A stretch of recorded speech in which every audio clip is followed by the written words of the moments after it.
Bonjour, je suis Richard Elliott, directeur général du réseau juridique canadien VIH-Sida. Cette année a été importante pour le réseau juridique.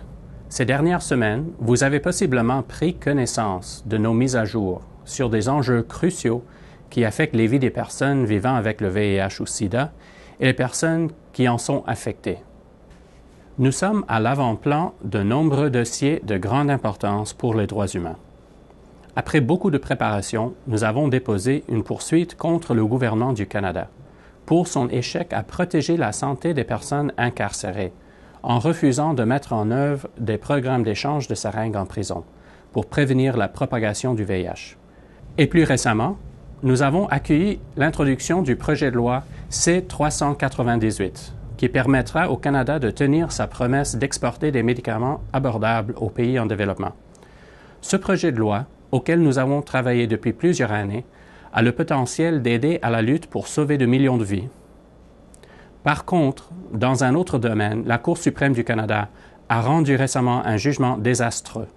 Elle a tranché que même l'usage responsable de condoms n'exempte pas les personnes qui vivent avec le VIH d'être poursuivies pour la non-divulgation de leur séropositivité.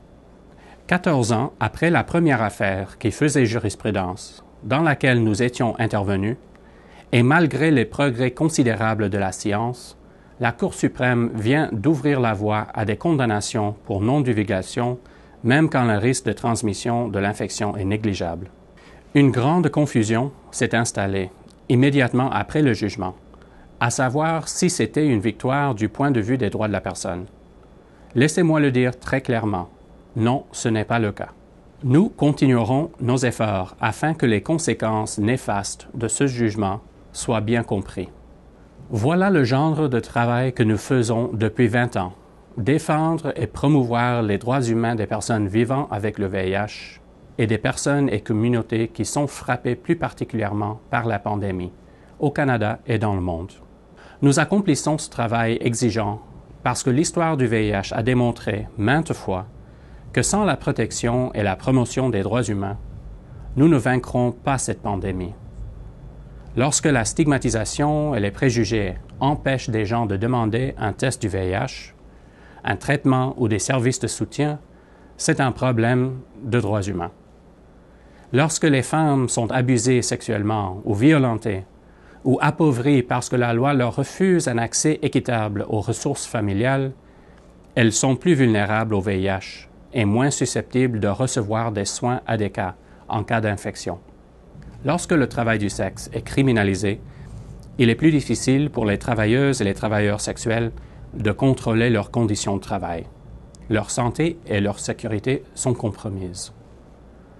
Lorsque des personnes qui utilisent des drogues sont harcelées par la police au lieu de recevoir des services efficaces de réduction des méfaits, l'épidémie s'en trouve alimentée.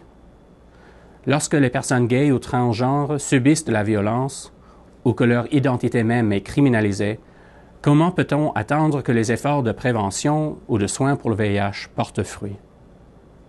Le recours au droit pour défendre et promouvoir les droits humains est essentiel à la prévention du VIH et à des soins efficaces.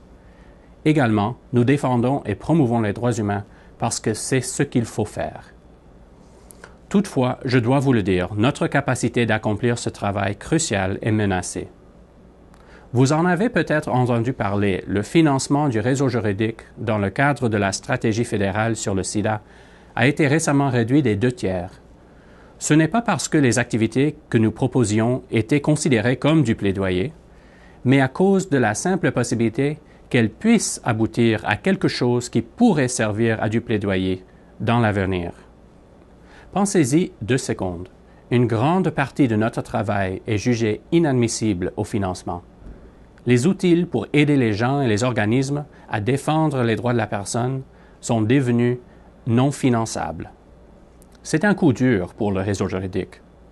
Nous sommes un des principaux organismes au monde à s'occuper des enjeux de droits humains pertinents au VIH. C'est en effet le plus grand défi financier de notre 20 ans d'histoire. Pourtant, notre travail est plus important que jamais. Nous avons maintenant la connaissance et les outils pour mettre fin à l'épidémie. Qu'est-ce qui manque, c'est la volonté politique et les ressources. Nous sommes déterminés à surmonter ce défi financier, mais pour y arriver, nous avons besoin de votre appui. Si vous n'êtes pas encore devenu membre du réseau juridique, s'il vous plaît, faites-le dès maintenant. Si notre travail a de la valeur à vos yeux, faites-nous un don ou devenez donateur mensuel. Il nous faut bâtir une coalition immédiate et durable d'individus et de fondations pour compenser ce coup dur. Votre appui est essentiel. Soyez avec nous.